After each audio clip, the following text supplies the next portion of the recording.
आज जो कहानी मैं आपको सुनाने आ रहा हूँ, ये सिर्फ एक कहानी नहीं, बल्कि एक ऐसा वाकया है जो पाकिस्तान के एक छोटे से गांव में सच में हुआ।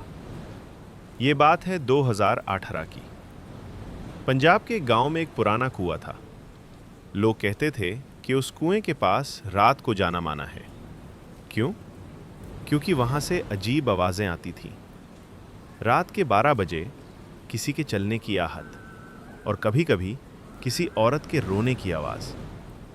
गांव के लोग इस बात को सिर्फ अफवाह समझते थे, लेकिन एक दिन सब कुछ बदल गया। उस गांव में 3 दोस्त रहते थे, अली, उस्मान और फहाद। तीनों ने डिसाइड किया कि वो सच का पता लगाएंगे। एक रात 12 बजे के बाद वो टॉर्च लेकर कुएं की तरफ निकल गए। जब वो वहां पहुंचे तो हवा बिल्कुल खामोश थी। ना कोई कुत्ता भौंक रहा था, ना कोई पट्टों की आवाज़। अचानक उनकी टॉर्च की रोशनी कुएं के अंदर पड़ी और उन्होंने देखा अंदर पानी बिल्कुल सिया था, जैसे कोई गहरा अंधेरा हो। फहाद ने मजाक में कहा, शायद कोई जिन पार्टी कर रहा होगा। लेकिन उसी वक्त कुएं के अंदर से आवाज़ आई, वापस जाओ।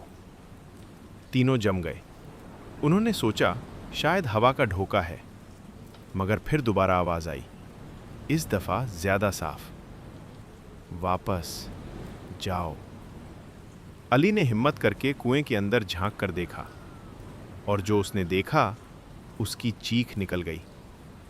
कुएं के अंदर पानी के ऊपर एक सफ़ेद चेहरा तैर रहा था। आंखें बिल्कुल काली और मुंह से सीहा पानी टपक रहा था। उस्मान ने अली को पीछे खींच लिया।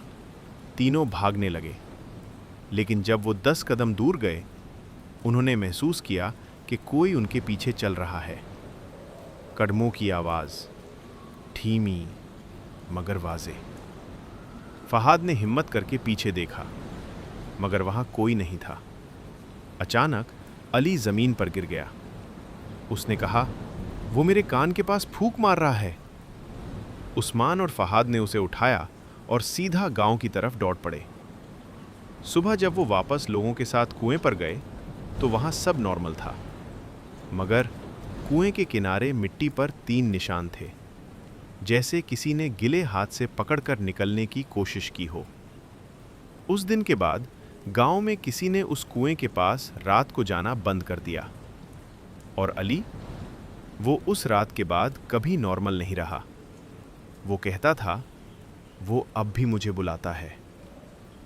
अगर आपको भी लगता है कि कुछ जगहें सिर्फ जगहें नहीं होती, तो कमेंट में लिखें, क्या आप वहां जाते?